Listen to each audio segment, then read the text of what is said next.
நீங்க விடுதலை பெற்றுக்கிட்டே இருப்பீங்க.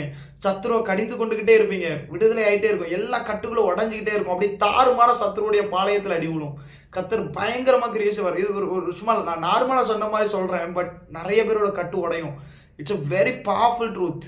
இயேசு அதான் சொல்லியிருக்கு. அந்தகார கிரியைகளுக்கு உடன்படாமல் கடிந்து கொள்ளுங்க.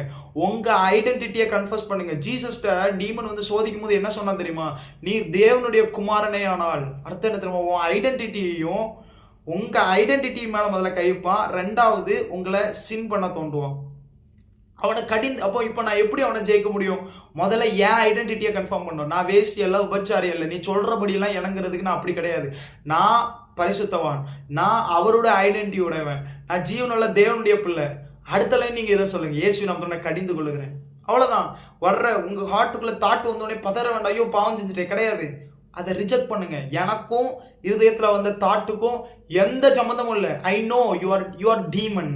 நீ பேய். அதனால நீ பேசுறது பேய்த்தனமா தான் இருக்கும்.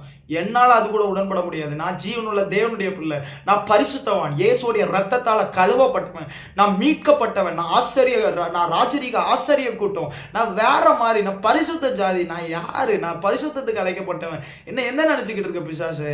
நான் விழுந்தாலும் எந்திப்பேன். நீ இன்னைக்கு என்ன தள்ளி இருக்கலாம். ஒரு நாள் டெம்டேஷன்ல விழுந்துட்டோம். நான் அவ்வளவுதான் நினைக்காதுங்க. எந்திக்க முடியும். யார் சொன்னா உங்க லைஃப் அப்படியே முடிஞ்சிரும்னு? அக்கினியா எழுமுங்க. எல்லா கட்டையும் கர்த்தர் உடைச்சிருவார். I know God is speaking to someone else.